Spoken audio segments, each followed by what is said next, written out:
오늘 우리는 모세가 하나님 앞에 드리는 간절한 요청, 간청을 보게 됩니다.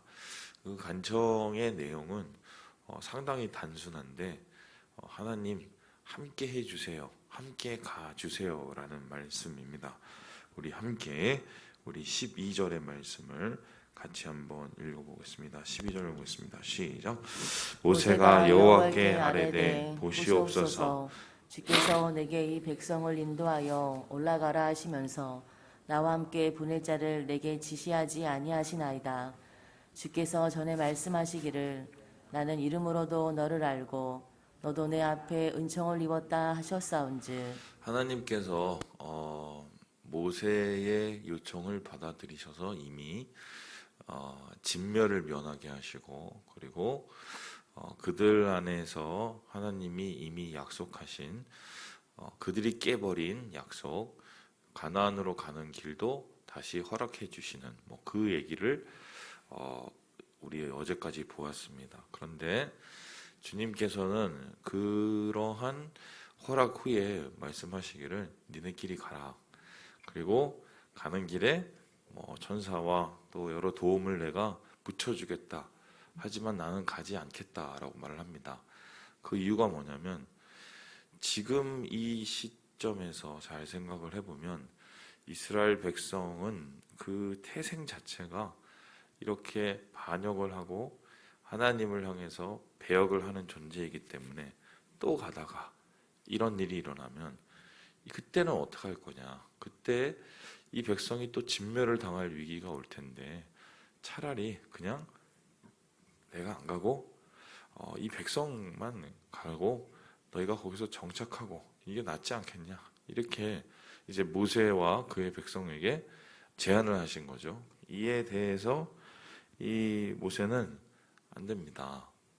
하나님이 가시지 않으시면 우리가 아무리 좋은 무슨 천국 같은 이 땅 속에 에덴을 가더라도 그게 무슨 의미가 있겠습니까? 우리가 원하는 것은 가나안이 아니요 하나님이라고 간청을 하게 되죠. 그래서 하나님께서 친히 우리와 함께 가달라고 그렇게 요청을 합니다. 그런데 하나님은 이미 말씀하셨어요. 너희가 나랑 같이 가게 되면 너희가 또 죄를 짓고 너희가 또 진멸을 당할 수도 있는데 그럼 어떻게 하라는 소리냐. 이에 대해서 이 모세가 얘기하기를 주님, 나를 봐서라도 나에게 부어주신 은총을 봐서라도 이 백성과 함께 해달라고 말을 합니다. 그래서 하나님의 오케이 사인, 하나님 알겠다라는 말씀을 들을 때까지 이 요청을 할 뿐만 아니라 심지어 하나님께서 가겠다고 말씀을 하셔도 또 다시 한번 하나님 그래도 가주세요 라고 요청을 합니다. 그리고 알겠다고 얘기하는데도 또 그래도 가주세요. 나는 못 믿겠으니까 하나님 증거를 보여주세요. 하나님을 보고 싶습니다. 증거를 보여주세요. 이렇게 얘기하는 게 오늘 얘기입니다. 그러니까 이거는 거의 우리가 하나님의 모습을, 하나님 영이시기 때문에 모습이 없지만 하나님의 그 모습이 있다면 거의 그 발을 붙잡고 바짓가랑이를 붙잡고 안 놓치는 거죠. 그렇게 간절하게 하나님을 붙잡으면서 이 백성과 함께 해주시기를, 이 백성과 함께 걸어가시기를 요청하는 장면이 오늘 이 이야기의 전체적인 이야기입니다. 자, 그러면은 우리 한번 생각을 해봅시다. 한번 오케이 하신다고 말을 하면 하나님이 그냥 하나님이신데 그 말씀을 지키시는 분이신데 우리가 그것을 당연히 신뢰하고 의뢰하는 것이 맞을 텐데 왜 모세는 같은 요구를 3번이나 하나님 앞에 하고 하나님이 알겠다고 하는데도 재차 그것을 확인하고 그리고 나중에는 실제적으로 증거까지 보여달라고 이렇게 하나님 앞에 과격한 그리고 끈질긴 이 요청을 하는 이유가 도대체 무엇일까?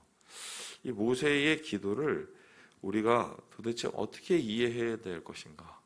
뭐 이런 질문을 우리가 던져볼 수 있겠습니다. 그런데 오늘 말씀 속에서 우리가 잘 살펴보면 계속해서 반복되는 말씀이 있어요. 반복되는 단어가 하나 있는데 그게 무엇이냐? 바로 은혜, 은총이라는 단어입니다. 우리 함께 우리 16절의 말씀을 같이 한번 읽어보도록 하죠. 16절입니다. 시작. 나와 주의 백성이 주의 목전에 은총 입은 줄을 무엇으로 알리이까? 주께서 우리와 함께 행하심으로 나와 주의 백성을 천하 만민 중에 구별하심이 아니니까. 은혜, 은총이라는 말은 같은 단어고요. 이건 헨이라는 단어입니다. 이 히브리어 헨이라는 단어는 어떤 뜻이냐면 어떤 사람이 자격이 없는데 그 자격이 없는 사람에게 과도하게 주는 선물이나 호의를 뜻해요. 그래서 은총을 받는 자, 은혜를 받는 자는 항상 그것을 주는 자하고는 지위와 신분이 다릅니다. 마치 왕이 신하에게 무슨 상을 주거나 왕이 신하에게 무슨 영토를 주거나 권한을 주는 것처럼 도저히 내가 뭘 해서 얻는 게 아니라 왕의 적극적인 왕의 일방적인 은혜, 그의 호의에 의해서 받는 모든 것을 은총이라고 이야기를 합니다. 그래서 은총을 받고 은혜를 받는 사람은 사실 그 은혜를 주는 사람, 은총을 주는 사람 앞에서 내세울 게 별로 없습니다. 단지 내가 그 은혜를 얼마나 원하며 그 은총을 얼마나 갈구하며 또한 내가 그것을 얼마나 사모하는지를 마음속에 표현할 뿐이에요. 심지어 그런 은총과 은혜를 표현하는 구하는 자들의 마음이 때때론 뻔뻔할 수도 있고 굉장히 낯설 수도 있지만 그럼에도 불구하고 은혜와 은총을 구하는 자들은 그러한 뻔뻔함과 낯설음을 포기하지 않는 이유는 그것밖에 방법이 없기 때문입니다. 그래서 이 이스라엘 백성은 앞으로라도 똑같은 죄를 짓더라도 결국 그 모든 것 가운데서 이스라엘 백성이 잘해서 무엇을 얻거나 가나안에 들어가는 것이 아니라는 것을 이 모세가 분명히 알고 있는 거예요. 처음부터 끝까지 출애굽 여정의 처음부터 끝까지 하나님이 호의를, 은총을, 은혜를 베풀어 주시지 않으면 이것은 도대체 불가능한 것이라는 것을 모세는 이미 깨달았던 것입니다. 자기를 40일도 기다리지 못하고 산 아래에서 그렇게 금송아지를 만들고 뛰놀렸던 이스라엘 백성이나 그들과 함께 동조했던 아론이나 이런 사람들에게서는 도대체 가능성을 찾지 못하는 거예요. 그러니까 하나님 안에서 가능성을 찾는 거예요. 우리는 안 되니 주님은 하시도록, 우리는 연약하니 하나님이 온전하시도록, 그것을 붙잡고 끝까지 놓치지 않으려고 하는 이 모세의 모습, 이 모습이 바로 오늘날 예수를 믿고 구원받은 우리 모두가 취해야 될 행동입니다. 그래서 우리의 좀 생각을 좀 바꿀 필요가 있습니다. 이런 건데요. 우리가 기도를 예를 들어서 한다고 한번 생각을 해봅시다. 보통 사람들이 기도를 하다가 맨 처음에 열심히 기도를 하다가 이게 조금 하루 이틀 지나고 일주일 지나고 2주일 지나고 한 달 지나면 그 기도가 이루어지지 않으면 어떻게 해요? 실망을 합니다. 실망을 해서 어떻게 해요? 그 기도에 대한 좀 회의감이 들고 하나님에 대한 의심이 들고 그리고 나중에 그 기도를 포기하는 경우가 많이 있습니다. 그런데 이거를 잘 생각을 해보면 맞는 것 같지만 충분히 심정상으로는 이해할 수는 있지만 거꾸로 생각해 보면 좀 건방진 거예요. 왜 그렇습니까? 하나님이 우리에게 은혜와 은총을 당연히 베푸실 이유가 있습니까? 하나님이 은혜와 은총을 주실 때는 하나님 마음인 거예요. 그러면 내가 하나님 100번 내가 기도를 했으니까 이건 무조건 해줘야 돼요? 이거는 성경적으로 따지면 말이 안 되는 게 이런 거예요. 내가 구렁텅이에 이렇게 빠졌는데 빠질 때는 지가 빠져놓고는 살려주세요. 내가 100번 살려주세요 했으니까 이거 안 살려주면은 하나님 나쁜 사람이에요. 나쁜 자예요. 이렇게 얘기하는 거하고 똑같은 거거든요. 은혜와 은총을 제대로 깨닫지 못하고 제대로 이해하지 못하는 거죠. 그래서 은혜를 구하는 자의 모습은 어떤 모습이어야 되느냐? 이 과부와 불의한 재판장의 비유를 통해서 예수님 말씀하셨죠. 불의한 재판장임에도 불구하고 계속 가서 선처를 구하고 과부가 끈질기게 그 집 앞에 엎드리고 문을 두드리는 방법이 이유가 뭡니까? 이 재판장이 성격이 나쁜 것도 중요하지 않아요. 그리고 이 사람이 이거를 들어줄지 안 들어줄지도 중요하지 않습니다. 방법이 그것밖에 없으니까 끝까지 매달리는 거죠. 주님은 기도할 때 그 응답을 그렇게 해야 된다고 말씀하셨어요. 그것은 왜냐? 하나님께 은혜를 구하는 자의 모습이기 때문이고요.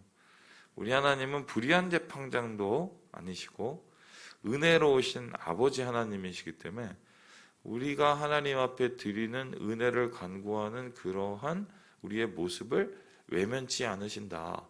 이렇게 그 말씀을 통해서 우리에게 주시는 것입니다.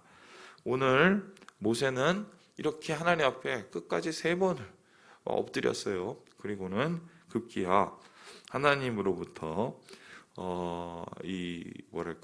최종적인 확증의 증표를 얻게 되는데요. 우리 함께 우리 19절의 말씀을 같이 한번 읽어보도록 하죠. 19절입니다. 시작. 여호와께서 이르시되 내가 내 모든 선한 것을 내 앞으로 지나가게 하시고 여호와의 이름을 내 앞에 선포하리라. 나는 은혜 베풀 자에게 은혜를 베풀고 긍휼히 여길 자에게 긍휼을 베푸느니라. 오늘 주님께서 모세의 말씀 요청에 응답하시면서 그의 앞에 지나가는 그 영광을 보여주십니다. 그런데 하나님을 직접 보면 죽기 때문에 하나님께서 바위 틈에 그를 가려주시고 하나님의 영광만, 그러니까 그냥 막 표현을 해보면 뒤통수만 바라본 거예요. 근데 그 뒤통수만 바라봐도 모세의 얼굴에 빛이 사라지지 않을 만큼의 영광이 그의 가운데 임하게 되었다. 이런 모습이 되는데 저는 이 은혜를 하나님이 이렇게 확증하시고 모세에게 보여주신 이 말씀에 특별히 들어오는 부분이 있어요. 뒷부분인데요. 나는 은혜 베풀 자에게 은혜를 베풀고 긍휼히 여길 자에게 어떻게 해요? 긍휼을 베푸느니라. 그렇다면 앞서서 말했듯이 은혜를 간구하는 자는 은혜를 주는 사람에게 가장 낮은 마음으로 끈질기게 그 은혜를 바라는 것이고요, 요청하는 것이고요. 그러면 그 은혜를 받게 되면 어떻게 되느냐 했었을 때 하나님의 은혜를 받은 사람, 하나님의 은혜를 경험한 사람은 그 은혜를 어떻게 해요? 주위 사람들에게 베풀고 그리고 그 긍휼을 어떻게 해요? 주위 사람들과 나누게 됩니다. 왜요? 거저 받았으니 거저 주는 것이고요. 위로 받았으니 우리의 옆과 주위에 흘러보내는 것이죠. 그래서 교회는 바로 이런 은혜의 자리이며 은혜의 통로이다. 하나님 앞에는 간절히 은혜를 구하고 우리의 이웃들에게는 그 은혜를 베푸는, 그래서 교회는 말 그대로 은혜의 통로가 되어서 위로부터 내려오는 하나님의 풍성한 은혜로 말미암아 모든 것이 가능하고 모든 것이 충만해지는 곳이 바로 교회이며 우리 교인이다. 오늘 이 말씀을 우리가 다시 한번 얻게 되는 것입니다. 자, 그렇다면 이제 우리 자신에게 질문을 해봅니다. 나는 과연 은혜 받은 자인가? 나는 오늘도 이렇게 다시 은혜를 하나님 앞에 간절히 요청하고 있는가? 그리고 나는 그 은혜를 받은 자로서 은혜를 베풀고 있는가? 그 긍휼을 나누고 있는가? 우리 자신을 한번 다시 돌아보면서 오늘 이 하루를 주의 은혜 가운데 살아가시는 우리 형제 자매들 되시길 주님의 이름으로 축원합니다.